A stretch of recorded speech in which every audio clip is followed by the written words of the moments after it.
Welcome to Wines We Drink, a podcast for wine lovers and learners.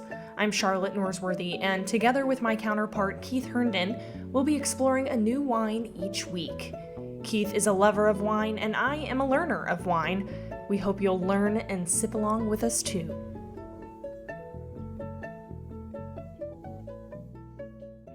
Hello, everyone, and welcome to the podcast Wines We Drink, where our show is exactly what the name says it is. We drink wine, and we also talk about the wines we drink. I'm joined today, as always, by my co-host Keith Herndon, and we have a special treat for our listeners today. Hello, Charlotte, and yes, we do have a special treat for the listeners. We're on location today, so if the ambiance sounds a little different, it's because we're drinking wine at the Heirloom Cafe with Chef Jessica Rothacker. Jessica, say hello to our listeners. Hello, I'm so happy to be here. Jessica, thank you so much for joining the show today and talking with us about wine. Well, thank you for having me. Great. So when we were putting our plans together for this, what we're calling our summer fun project, I told Charlotte that I really wanted to have you on as a guest if you would agree to do it, because Heirloom Cafe has played such an important part in my wine journey. As I mentioned in our sparkling wine episode, it was Jessica who introduced me to the Gruet label for New Mexico. But more than that, there have been so many special dinners here with my wife, business associates, friends, and also many, many special wine tastings, and we've got to enjoy so many great wines. So I'll end my soliloquy there and ask you this. When you opened Heirloom Cafe, did you know that wine was going to be such an important part in the life of the restaurant? Yes, I had hoped that it would be. My father, Travis Birch, is my partner in the restaurant, and he is very fond of wine. He's the one who's taught me the most about wine, and it has been a passion of his to help develop the wine list for us, and also to he was the one who came up with the idea of our second Tuesday wine tastings and partnering with retailers and doing themed events, and he's the one who's really pushed that forward for us. And we've had a few different bar managers across the time that we've been open, but he's been the one with his hands kind of making sure everything goes the way he'd like it this whole time. So it was something that I knew was a passion for him, and I thought would be a really great way for him to show his passion through the restaurant. Full transparency, yes. I know your father, Travis, from a previous life. He and I did some consulting projects together back in the day. And so for our listeners who don't know what Second Tuesday wine tastings are, can you explain what that is and why that's sort of a important part of Heirloom? Certainly. So it's a way that we get to explore different wines that we might like to have on our list, as well as different themes of wine. The second Tuesday of every month, we have a wine tasting, and it's currently in the format of a light wine dinner where it's 3 courses and then 5 wines, and we do a different theme each month. Last time it was rosés. Before that, we did women winemakers. Coming up, we've got Bastille Day, and then wines for hot weather, and obviously there's lots of summer hot weather wines happening, but it's just a way to explore different things, and I get to pair with the wines each time from the kitchen and get to do things that are a little bit outside of the wheelhouse of what Heirloom normally does, with different kinds of cuisine, and then things that are a little less locally centered and southern food centered. So well, it's really important for a small town city like ours to have a place like Heirloom dedicated to local ingredients and creating that true local flavor. But we're here to drink some wine. Yeah. So what have you selected for us today? So I have the Keep Mintel Margaret River Rosé from 2019. So that's obviously not a local wine. Correct. It is not a local wine. It is from Australia, but it's still very delicious. So we did this wine as one of our wine tasting wines in the rosé tasting that we recently had. But it actually was brought to us by one of our distributors for the women winemakers tasting, and we loved it, but we had a rosé that we were already planning to do for that, and we didn't want to stick with too many rosés, so we had a rosé tasting coming up, and we decided to kind of push it off to the next one. And it's really a lovely wine. It's really bright and fresh and got about a medium body to it. It's really good for hot weather drinking. And there's a woman who runs the winery, like does all the business side of things for this winery. And then there's a woman winemaker as well. And I've really been embracing being a female chef recently, and I've become a member of this organization called Les Dames d'Escoffier, which is a women's culinary organization. They also celebrate women winemakers and farmers, and basically any kind of woman in the food world. And so I've really been embracing that side of things and trying to work on helping to lift women up in the industry. So this is something that's kind of close to my heart right now. Wow. Respect. Girl power. I love that. That's so great. And it's really great that we get to drink and talk about a different style of rosé. Our loyal listeners will recall that back in episode 7, we drank a delicious rosé from 100% Grenache, made in southern France. And so I'm looking forward to seeing how this one compares. So Jessica, you talked a little bit about why you selected this one. But was there anything else that you'd like to add before we dive into this wine? So it has a lot of like juicy watermelon kind of flavor to it, which I think is perfect for the summer. And when I did it with the wine tasting, I paired it with a watermelon cucumber salad, with a lime vinaigrette, and then it had feta for a little bit of saltiness, and then some pickled shrimp in there because it's made in a coastal region, so it's got a little bit of salinity to it. So I brought those flavors together. So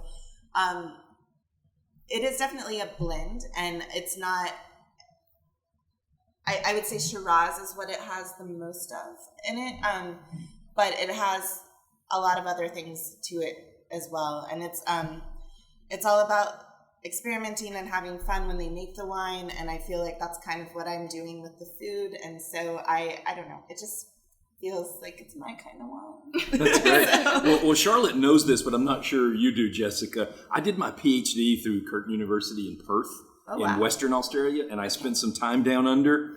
It's an amazing wine country. The Barossa Valley and the Margaret River, where this wine is from, are probably their most well-known regions, but I spent an awesome afternoon one day at the Mount Tambourine Winery in Queensland, drinking an out-of-this-world Shiraz. So, enough about all of this talk. So let's give this Aussie rosé a try. Yeah, let's do it. I will crack it open. This one is a twist-off cap. Sure. So, we got 3 glasses here.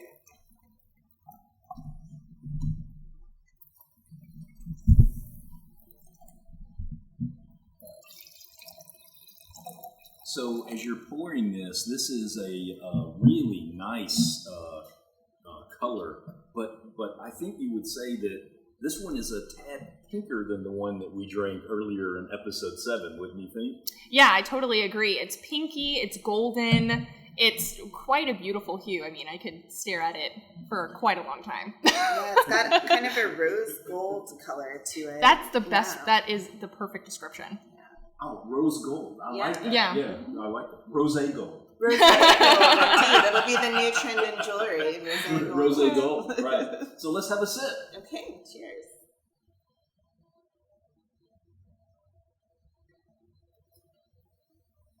Wow. I'm already picking up on that watermelon flavor that you mentioned when you were talking about it. Maybe that's because you set my taste buds. I'm sorry. No, but it definitely is that melon forward kind of rosé. Right. That really is interesting. Yeah, I'm definitely getting lots of melon, but also very bright and light, like you were saying. It's very sippable. It's perfect for, we're having an extremely hot Georgia day here today. Indeed. And so it's absolutely the perfect refreshment as well. Yes. It's I've had a very long week, and this is the perfect thing to end my very long week. Well, I mentioned that world-class Shiraz that I had earlier because that is one of Australia's premier grape varieties. Indeed. And this wine's blend, I think you said, is predominantly Shiraz. It is, right? yeah. So when I was looking at the tasting notes for this, I also noticed that it's kind of after you get past that majority of the Shiraz in there, it's kind of a smorgasbord. There's Zinfandel, there's Tempranillo, there's some Grenache, some Pinot Noir, some Sangiovese.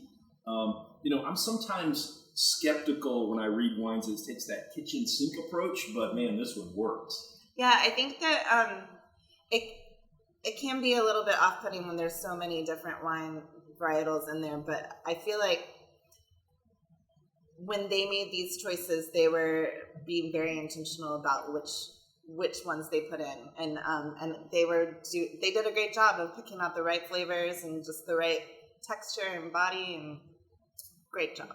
Great job, guys. The Shiraz gives it a really solid foundation, and then I think the winemaker brought all of those others together. Sometimes when you're talking about blends like this, it's almost like a maestro conducting an orchestra. Indeed, yeah. And man, Kate Mantell did a really good job with their orchestra in this variety. I'm always so impressed by how winemakers can bring out so many different flavors, but it's all just grapes, right? It's all grapes that go into it, but somehow you get grass, or you get berries, or you get leather. Like all of the different things that can come from grapes is so impressive to me. I mean, that's what's been really fantastic for me. I mean, I am an ultra novice in the wine world, and just seeing how many different, textures, hues, colors, can come from various varietals and various types of wines is incredible whenever it just comes down to grapes. I mean, that's really fascinating to me.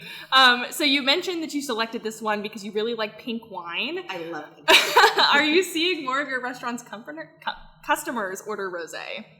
I'm not sure if more is a thing. So I've always kind of just loved rosé, dry rosé, not just the like sweet syrupy rosé that people used to think of as rosé. But Zinfandel, right? So I've always been very into it, and I'm not sure that I've paid as much attention to the trends that go with rosé, but we've always had more rosé, I think, than the average restaurant on our wine menu, because we've always had a staff that was very fond of it as well. I don't know how we picked out those people, but it's not like an interview question that we asked, do you like pink wine? But you attract those that you like. Does, and they've been able to sell it pretty well. So I'm not sure that we've seen any kind of an arc or uptick in rosé sales in like an annual kind of way, but I know that we've always done really well with them because we get people really excited about it, and that's really how you are able to sell something at a table. Is just it's good, and you're excited about it, and you want to talk about it to your customers. So. Well, let's have another drink of this one. Indeed, let's. Oh yeah, Cheers. Cheers.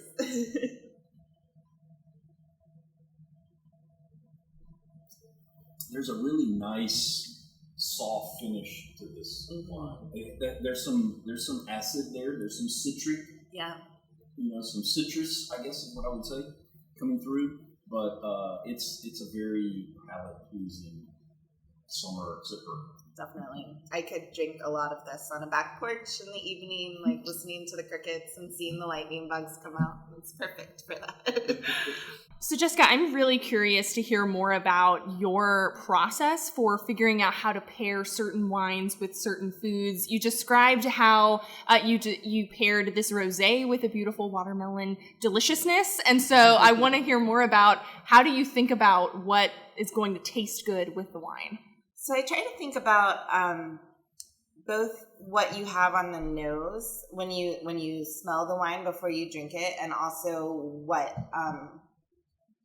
the flavors are, but also if there's acidity to it, or if it's drier versus sweeter. Like those are all different things to be thinking about. So if there's a certain thing in the nose of the wine that isn't necessarily present in its flavor, I like to try to kind of emphasize that in the dish that I'm doing in order to make you notice that more, I would say. So, for instance, in this particular wine, there's kind of like a lime zest essence in the nose, and that was why I chose to put lime into the vinaigrette for the salad that I made with it. But also, if it's something that's acidic, then you want something kind of fatty to pair with it, because things like bacon or like raised meats or things that have kind of a fatty texture to the mouth, when you have acidity, it breaks that down, so it like refreshes your palate so that you are ready to eat more of it, instead of having kind of an overly full feeling of eating lots and lots of fattiness all at one time. Like having a nice acidity to wine makes it a good food wine, because it complements it and readies your mouth for more, instead of letting it get overwhelmed. So that's a big thing that I think of when I'm pairing them, is like the mouth feel and the acidity level. So how much would this sell for by the glass or by the bottle? So in a restaurant setting, this would sell for $11 a glass. And then it would be, we get about 4 glasses per bottle, so we just price it that way. So it's $44 for a bottle.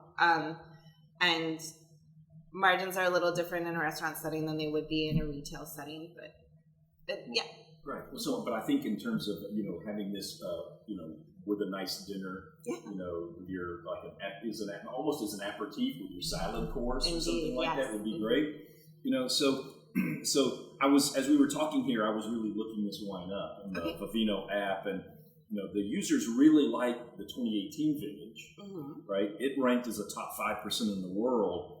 There aren't enough ratings yet to really get a good read on the 2019 vintage, which is the one we're drinking. But I think based on our focus group of 3 here, it's going to be the top 2%. It's going to be right up there. So I think Kate Mintel has another hit on their hand with this rosé. Indeed. Oh yeah, my expert knowledge here agrees.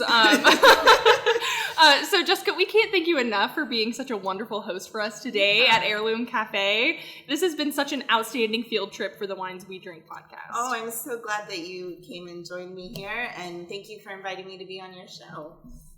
We'll take a short break as we indulge ourselves with another glass of this wonderful rosé from Down Under, and don't go far, as we'll be back in a moment to wrap up this episode with our weekly wine word feature. This week's word is blend.